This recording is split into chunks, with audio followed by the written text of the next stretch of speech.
Hi, I'm Matt, I'm Adele. and we are the Film Mistreatment Boys. We're talking about films and stuff. Yeah. And to start us off, wait, no, you're going to say something, sorry. No, yeah, it's just like kind of, well, I suppose each episode's deriving from a kind of scenario category name, usually just around a stupid pun, because we love that kind of stuff. Mm, This one was Back to the Future, so, because we wanted to go back. But, and recast it.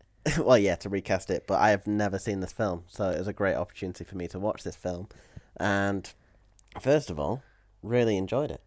Thought it held up really well. But before we go into the film and the recast and everything, we usually start off with this, and by usually I mean the one time we've done this before. Yeah.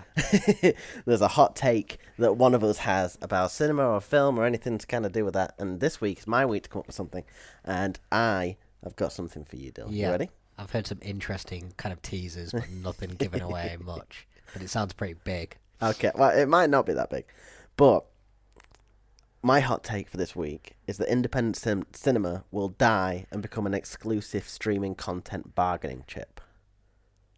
Okay. So, like on games consoles, how you've got your Sony exclusives and you've got your Xbox exclusives. Mm. I reckon there's going to be people trying to go for like Disney or Amazon or Netflix and just particular like making content specifically for them, like bigger names and stuff. So like Scorsese is going to be just purely Yeah. on Netflix from the few. Oh, not Scorsese, sorry. There's more independent people I'm trying to think of, but yeah, and I reckon no more cinema releases.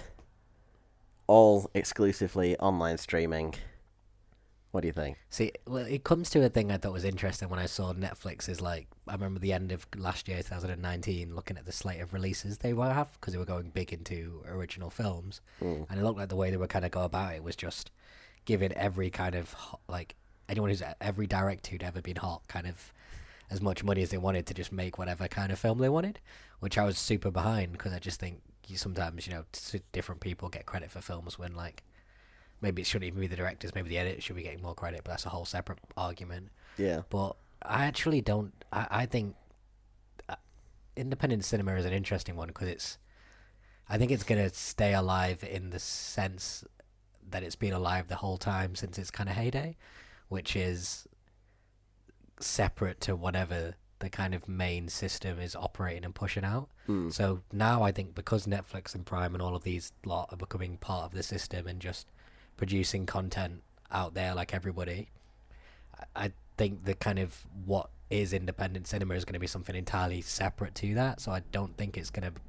I actually think it might flourish in its own way, Mm. entirely separate from it, where it's just people are going to realize, okay, so you can go part of this model and get kind of. It's a bit like what happened with Get Out and this Blumhouse feel like that production company Oh basically. yeah, yeah. They try and say like, look, we keep our budget to within 6 to 14 million or whatever it might be. We keep it at that rate, or the Duplass brothers, where it's every film is made for next to nothing. They do the camera work, they edit everything like that. But which is the kind of it's the kind of cinema I like anyway. So I still think that all that kind of purer stuff is still going to be out there. I still think there'll be obviously the whole thing of it will still exist. Just I don't think they'll be to cinemas anymore. I think they'll just be specifically online streaming. Well, cinemas are in a separate dire state themselves, so cinema might actually kind of separate and become a bit more of a kind of class, the bit kind of Scorsese debate thing where actual cinemas are legitimate, only really independent things, Mm. and you get your Disney cinemas, which are kind of the corporate owned.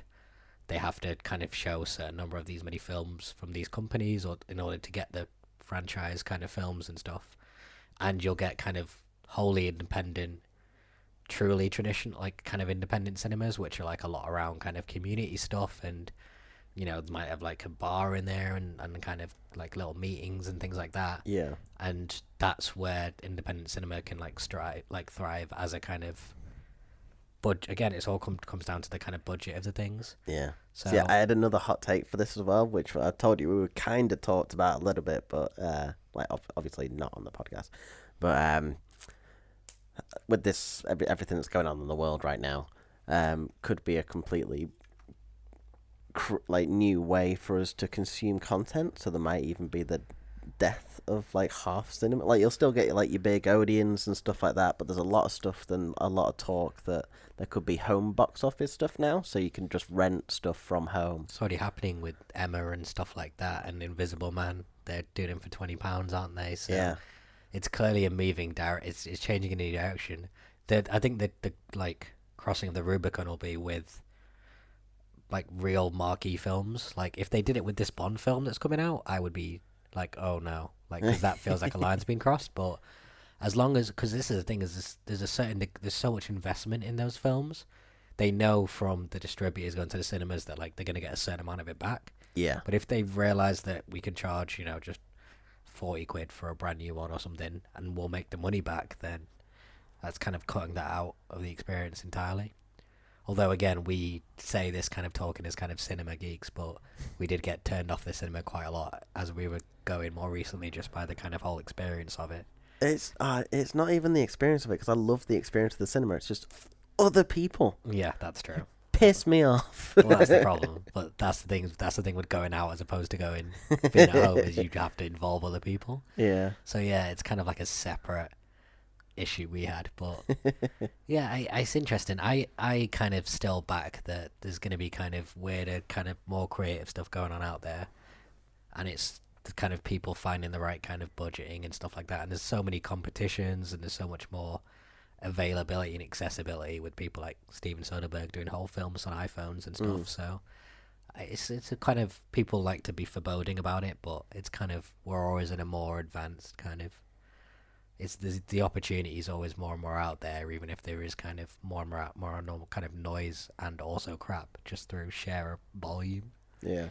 Which is a pretty depressing way to end the hot take segment, but it feels Well, like a yeah. natural resolution. Yeah, it does. Which leads us into Yep. Back to the Future. To start off with, I kind of want to give a shout out to, I mean, it wasn't the reason why we're doing this, but there's a deep fake going around recently with Robert Downey Jr. and Tom Holland, as their faces have been put onto the actors, and I'd say that they look pretty good, and I reckon they do a really good film. I mean, it's an interesting one seeing those two. They actually independently, like, I totally forgot about the deep fake, and both of those names crossed my mind. Oh, really? Because I, for some reason, took this one super seriously. I was, like, really trying to make them fit. Like, I really wanted to justify these actors. And for, like, we kind of goofed around a little bit in the last one, but for some reason, I've got, like, a page of notes and stuff like that. So I don't know why I've gone so hard on this one, but to me, Tom it's hard to Holland get it right. actually sounds like... I can't remember his name. My. Well, no, the actual actor, what's his name? Oh, Michael J. Fox. That's it. To me, he actually sounds like him. So when he put the voice, like when he put the face on the body, I was like, is that Tom Holland doing the voice? And then I realised it wasn't. Yeah, the main reason I think is that Tom Holland is the very kind of boyish, naive thing you think he could pull off. I think my issues with Tom Holland when it comes to that role is the kind of other elements of it where, and again, Marty doesn't pull them off really, I have to say. But you know when he's meant to be a bit tougher and stuff like that. Yeah. Like I know Tom Holland's Spider-Man, but I still don't see him as a tough guy. Like he just doesn't have any kind of. So as in that was what was kind of pulling me back from wanting to put Tom Holland in it. I guess that's why the mask is good for Spider-Man. Yeah, that's true. Because you're just like, oh, and also it's kind of like comic booky, so it's not like real violent. Like you don't think of like people he's like flung through a window being in like hospital for 2 weeks in a coma. You never do in any of those films. Exactly. Apart from when Batman killed all those people. That's true. Anytime Zack Snyder gets involved, then it's just like 100,000 people die. Why? Just cause. Yeah, and then he saves like 4, and it's like, great job, Superman. But yeah, I mean, we've kind of like, there's a lot of kind of names I went through. Were there any you struggled with when you were going through it? No, I came up with all these really easily, Okay. which for some reason I thought it'd be a lot harder, but I started thinking about people, I was like, they'd be good, and they'd be good with this person. And I found it a lot easier to cast the younger actors. Okay. So I guess we'll kind of go back and forth, one and then one. Okay, yeah, Because let's I've got do like that. 5. for five different choices, people Pairs, who could do it. Yeah. Okay, cool. Yeah, let's do it. Okay. We'll give a name each time that we considered. Okay, so for the first lot, I've got Jim Carrey Okay. with Jaden Martell, who plays Bill from It. So the young Bill. Is it Bill? Yeah, it's Bill. You know, the one with the stutter, the main guy. Okay. One with a quiff. Okay. Yeah, I think that'd be a really fun, interesting dynamic to I have. like Jim Carrey a lot. Plus, Jaden Martell's kind of the right age to be in high school, Yeah, this is funny. so it'd but actually be a bit more. this was one of my issues with it. I was like, if I actually picked high school people, we'd just be naming a load of people who we would then be struggling to try and describe. Like, oh, you know, he's in Stranger, because it'd be all those kids. So I went with the whole logic of that film where you're like, you can be pretty much up to 28 and still be in high school. So that's pretty much how I've gone around it. So like Okay, I've fair tried to limit it at that. Saying that, I've still got Rami Malek. No! No. Wait, that's because we totally forgot about this. One question was recasting Doc and Marty. Question 2 was... There was 2 questions. I only did did you one. forget about this? What was the second one? We said about doing if one person played both. Oh, I did forget about this question. Okay. Well, you've got now to think about it. Oh, god damn it. I All know. right, okay. Well, actually, to be fair, shall I go through some of the people I said for that just to kind of... No, so we'll go through that and then I'll come up with something. Okay, as fine. we So go. what, your first 2, Jim Carrey, who I like a lot, and Kid from Stranger Things. No, from From it. Yeah. And I'd be curious to see him play the kind of cockier element of it, but I think he probably has it in him. Yeah, plus just Jim Carrey going Jim crazy Carrey's great. in that role. Well, speaking of going crazy, my first thought was going off a person in real life and their kind of Instagram stuff. Oh, no. And it was Anthony Hopkins for Doc. Because if anyone's seen clips of Anthony Hopkins, he's mental. And I just think when you watch Doc in that film, it's the biggest, most like extreme performance you can see. Like he's absolutely bouncing around, big eyes. He's like straight up. He's playing as big a performance as you can imagine. So I was like, Anthony Hopkins could absolutely put that away. And let's think, have you seen American History X? This No. is a very specific. Okay, well, there's a bit. I can look it up while you type. There's a bit in that where Edward Norton's playing a younger version of himself, and he basically has like he has a backwards cap, and he has like some floppy hair coming out of the backwards cap, Okay. and it's absolutely hilarious. And I was like, I just want him to play young Marty McFly. It's a very specific reference. But yeah, exactly. So young Edward Norton as Marty Yeah. McFly, because I honestly Edward Norton can pull off anything, and I think him Yeah, and he Anthony can. Hopkins is like the most legitimately like alpha pair of actors I could have picked to do this with. Oh, wow. Imagine being on that set. I know. It'd be carnage. It'd be amazing. I'd be a dream come true. So yeah, sorry, let's go with your number 2. Okay, so my number 2, we'll start off with Doc. I've got Bryan Cranston. I'm feeling it. I like with Jack Dylan Grazer, which is another kid from It. He's Eddie. Okay, I'm with you. He looks a bit kind of pale. He's the pale, dark, Yeah. dark-haired one. The thing that they could have between that, like Cranston would dial it up to 12. He'd be great in it. Plus, I'd love to see him with big long hair, looking like Einstein. Yeah, that'd be good stuff. And I really like this kid from It. He's also had, I'm pretty sure he was in Shazam as well. Like he's kind of coming up. Yeah, no, I just think it'd be a good chemistry between the pair of them. Yeah, I like that one. Plus, again, an actual kid who is in school. Yep, he's youngish. I kind of cheated on one, but I'll give that kind of cheaty-ish one, which was like I wanted to pick an actor and the kind of era they were in. Okay. Because obviously he's too old for it now. But I wanted, for Marty, Freddie Prinze Jr. from Scooby-Doo era, Okay. and pair him with Brian Cox. We're fine now. Brian Cox, he's in Mindhunter. He's in kind of everything, and I'm absolutely blanking on any other reference to anything he's been. That guy. No, oh no, not wait. There's another Brian Cox. Type an actor. Oh, wait, there we go. Brian Dennis. Oh, that guy. That guy. Yeah. He also, I like the kind of people who play quite serious stuff just to give him a goofy role once in a while. I think Bryan Cranston loves to do that. Actually, speaking of a good example, Yeah. if you see his film choices, and I think Brian Cox might have showed up on Veep or something like that, but he's kind of one of those who, as a change of pace, it's funny to see someone with that kind of gravity play total goofy. Yeah. I think he could be fun for that. I've still got loads. Okay. So I've got, for Doc, I've got Gary Oldman Okay. with Joe Keery, who, as you said before, is a kid from Stranger Things. Yeah. Okay. I think knew he's got this would be what we he's were got the end up doing. 80s hair looking for. I think he would be the perfect Marty. And Gary Oldman, I think, can kind of jump into anything. So just like another pairing that I think would play well off each other. Yeah, I mean, the thing, it's kind of hard not to just go through the cast of like any show that's got anyone under the age of 20 on, which is like 4 shows. because everyone's just like 28. I think my actual like Ansel Elgort was up there for me, Oh yeah. but because I think he can kind of do the kind of naive, kind of innocent thing, a slight bit of the tough guy, but I do have doubts about him as like an actual kind of how much he can actually kind of act and carry a film. Ideal, I think my ideal too. I think I know who it is. I think it's Christopher Lee, Lord of the Rings era for Doc.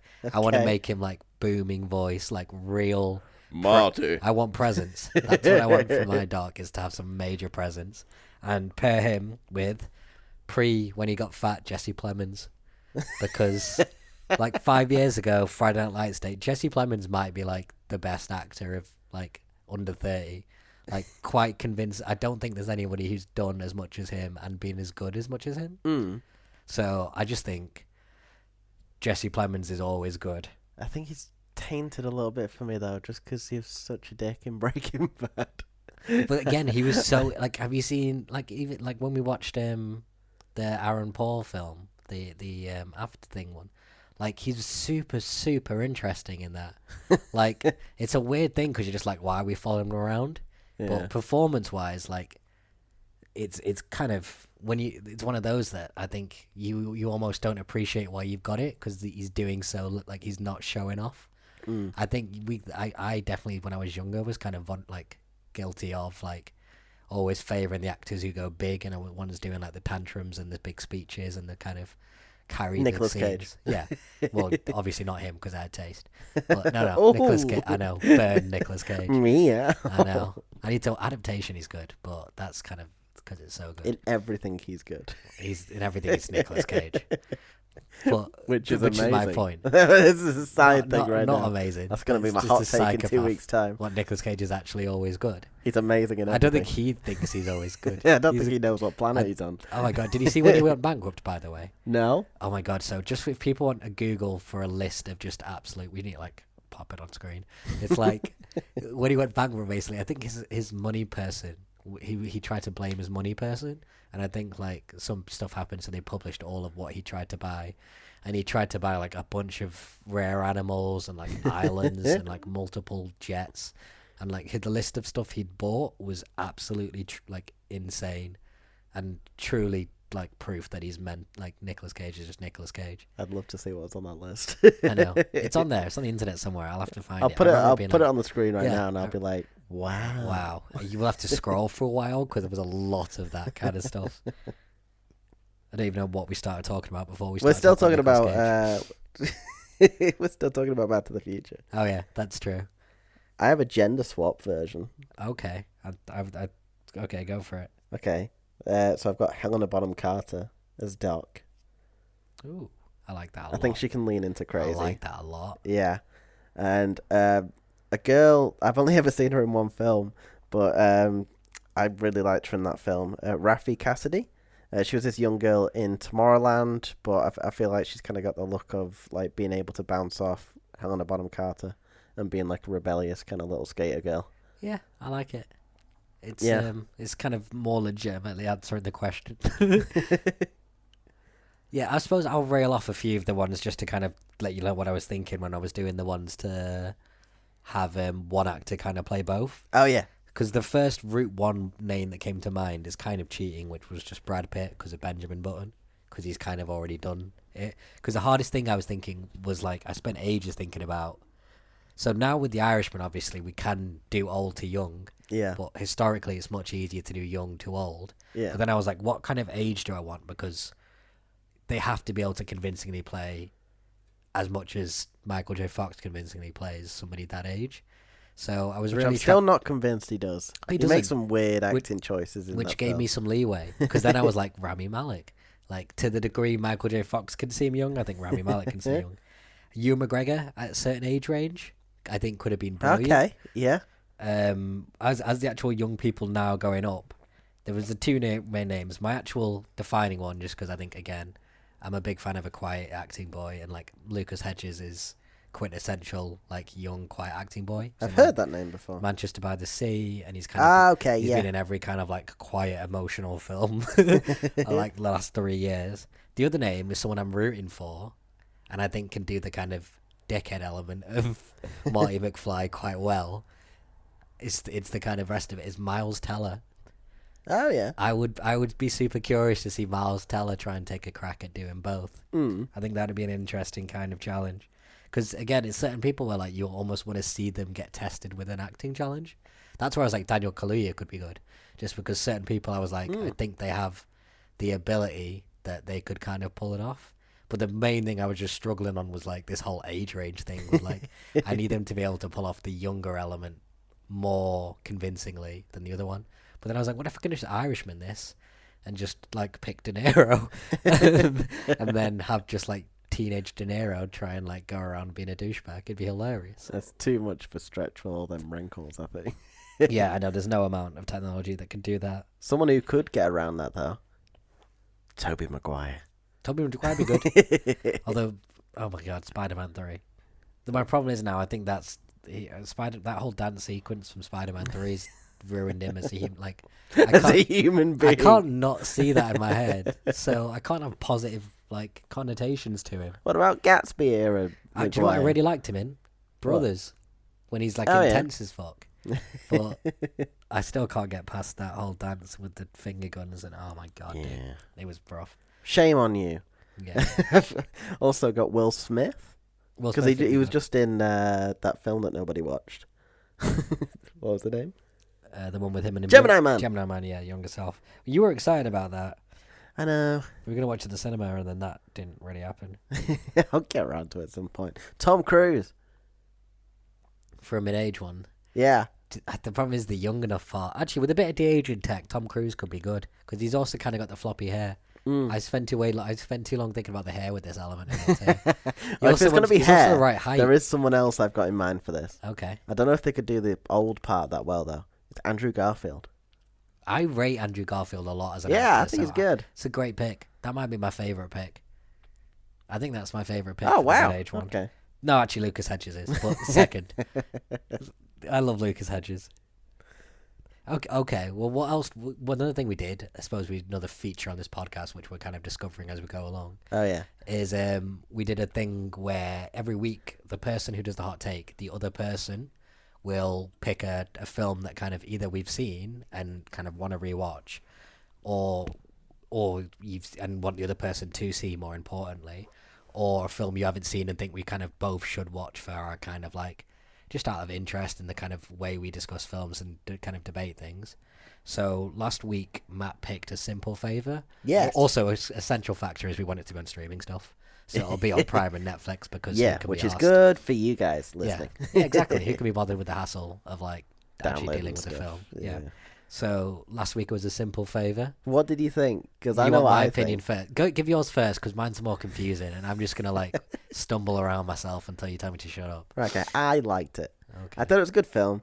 I thought it was relatively well acted, specifically from two main girls. I thought they played their roles really well. I thought it was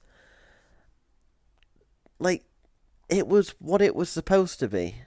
Like it wasn't trying to be anything too out there, I don't think. So Okay. See, to me, alright, I'll let you keep going, but this is like the fun. Like, I really felt like it was like it didn't know what it was as a film. It Oh, just really? felt confused to me.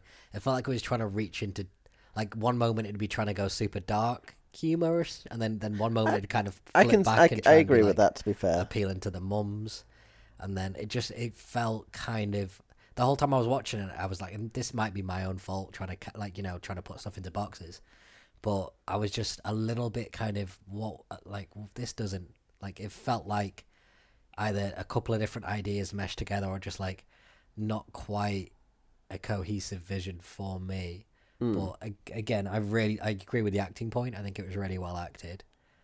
What did you think of Henry Golding, the guy who played Blake Lively's husband? Because he's around a lot now. He's like, what, expect sorry? to see him a lot. Oh right, okay, good. I liked him in this. I liked everyone in this. I even like the FBI guy. Like he had some good little quips and stuff. No. Someone finally caught us. I know. She's coming after me. Didn't like that opinion. Who else was there in the film? Like her little friend group. They were alright. Had a little turnabout bit at the end. I usually don't like that kind of stuff, but I thought it played well in the film because I thought it kind of matched the tone. I think this is why I never really watch comedies by myself, because I feel like you to really give them a fair Did you think shake. this was a comedy? It was a comedy.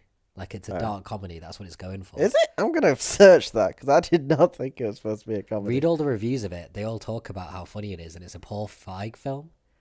Oh, God, it is as well. All right, okay. What Maybe were it's you not watching? what it's supposed to be. I just thought it was this This kind is of the thing. This is normal my point. film. This is why it didn't work for me, because I could feel if we was in a cinema and I had the collective of that like laughter.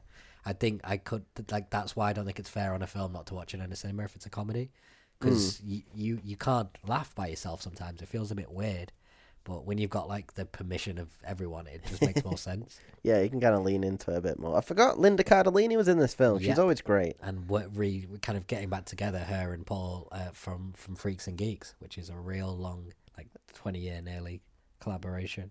Do you know one thing they did filming wise for the vlog, which I thought was super interesting, is when they were showing, when they actually kind of captured the vlog on the screen, the way they did it was they filmed it and then they played it back on a really high resolution monitor, and then they filmed that monitor.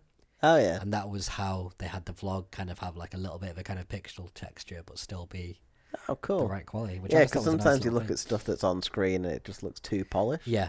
So Yeah. it was kind of trying to still give it that kind of like real watching something effect. That's a nice effect. Just I didn't was notice that watching the film. Yeah. What did you think of the big twist? Well, it wasn't really a twist. Like her Blake Lively's backstory. Whatever her name was in the film. I kind of I could feel you could kind of feel the paces coming a little bit for me. It might just be me being a little bit kind of. I've watched a lot of those kind of things, and you can kind of feel where they're setting up the twist more than anything else, and you can feel when you're being given the pertinent information, and it felt like they weren't. It wasn't that they weren't trying to hide it, but it was just like there was a lot of kind of subtle stuff going on underneath about the kind of messaging about, you know, kind of women backing up women and not being competitive and stuff like that. But a lot of the plot stuff wasn't being as kind of subtly done as the messaging for me. So I felt like I could kind of see where it was going, like the stuff with, and also these kind of stories always hit the same kind of marks. They're not really dead. The husband was involved. The husband was involved. They're gonna blackmail, you know, you can kind of. So I think I was more just like, what's happening here, and also just like, what's these wardrobes about?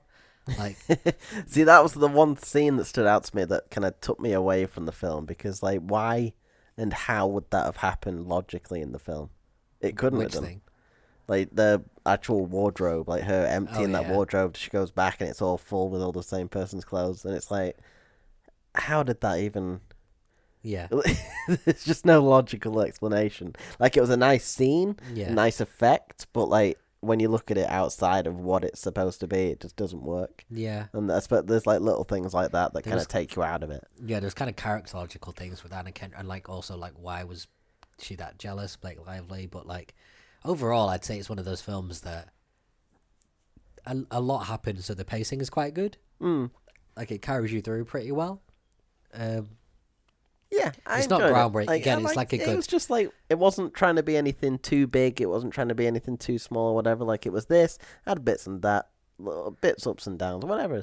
Did you see The Heat with Sandra Bullock and Melissa McCarthy? No. See, I would recommend that over this. As Wait, like is that what we're watching next week? no, Oh, thank but God. I mean just generally. I think that's a funnier film, and I think they have a like better kind of chemistry, those two Okay. almost, even though it doesn't get there like it does in this one. But yeah, it was a good kind of like also the way that was like very brightly shot, like very well lit, everything. That's a very nice house. Yeah, again, which is kind of subverting the whole murder mystery element of it, which was a cool kind of way of going about it. So yeah, so it was your hot take. That was your recommendation. So it's my recommendation for next week. Yes. What are we watching, big well, boy? this one's kind of oh god, this one's kind of coming back from the list of categories we had, because one of the category ideas I had for the kind of scenario to be around was retraining day. So Oh yeah. Okay. recasting the lead two actors in Training Day. And I actually watched Training Day again a week ago. Asked Matt and he hadn't seen it, and I was kind of, shocked. about that. And I really think it's interesting. I don't want to talk it up too much beforehand because I kind of want Matt to go in cold. But in terms of like iconic Denzel performances, I think it's kind of up there.